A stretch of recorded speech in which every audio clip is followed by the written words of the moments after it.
बुवालाई नुहाइदिनु थालेको आज ऊ पानी बाहिर तातो घाममा राखेको कि तातो छ।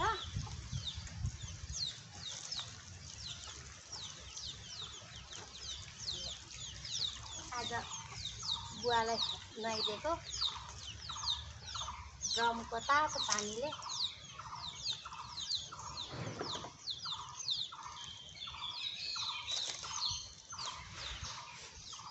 मान्छे वृद्ध भएपछि आफै नुहाउन सक्नुहुन्न। धेरै वर्ष भएपछि यसरी अनि हामीले जसरी सानो नानीलाई नुहाइदिन्छौँ नि त्यसरी नुहाइदिनु पर्छ। जसको घरमा वृद्ध आमा बुवा हुनुहुन्छ यसरी उहाँले पनि नुहाइदिइराख्नु भएको होला होइन। म पनि त्यसरी नै नुहाइदिँदैछु मेरो बुवालाई, मेरो जन्म दिने बुवा। उहिले त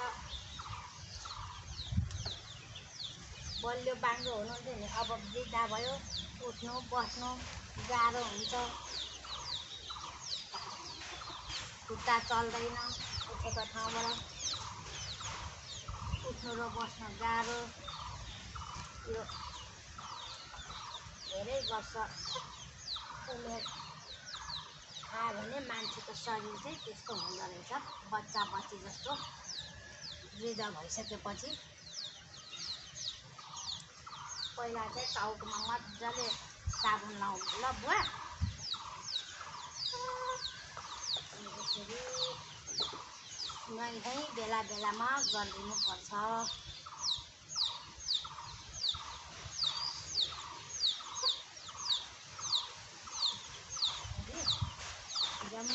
जम्मै माडेर केटाकेटी हामी कसरी नानीहरूलाई नुहाइदिन्छौँ त्यसरी नै सेम। अब यो अशक्त भइसकेपछि यसरी नुहाइदिनु पर्छ। टाउको चाहिँ सफा भयो बुवा, अब पखालौँ है। होइन यता अब अनि यो टाउको चाहिँ धोइसकेपछि अनि तल चाहिँ जालीले मार्नुपर्छ ल। त्यसरी बेला बेलामा नुहाइदिइराख्नुपर्छ है। म पनि नुहाइदिँदैछु बुवालाई, मेरो जन्म दिने बुवा हुनुहुन्छ। अब उनीहरूले हामीलाई जन्म दिएर ठुलो गरेको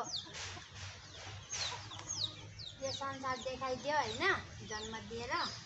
अब हामीले पनि उनीहरूको खुट्टाहरू हातहरू बसेपछि आँखा बनिदिनुपर्छ, खुट्टा बनाइदिनुपर्छ,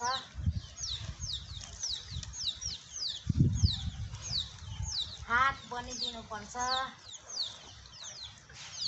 यो प्रकृतिको नियम नै हो। टाउको सबै राम्रो धुइँदैन पहिला। प्रकृतिको नियम हो। यसरी सबै वृद्ध जो कोहीकोलाई पनि गर्नुपर्छ। जसको घरमा बुवा आमाहरू धेरै वृद्ध हुनुहुन्छ होइन। अब यता माथि गर्नु सर्किन्छ अहिले, नलाग्नु न, यसो मात्रै मुन्टा मात्रै भयो त गर्नुपर्छ। भोलि हाम्रो पालो पनि यस्तै हो। बाँची बर्ती गयो र हातखुट्टा नलाग्ने अवस्थामा पुग्यौँ भने होइन। अब अहिले हामीले गऱ्यौँ भने हाम्रो छोरा नातिले गर्छ नि। तल त्यो खुट्टा खोप बाङ्गो गरेर पेरेस भएर खुट्टा निको भएको एउटा हिँड्थ्यो नि तल सडकमा, कहाँ गयो नि त्यो।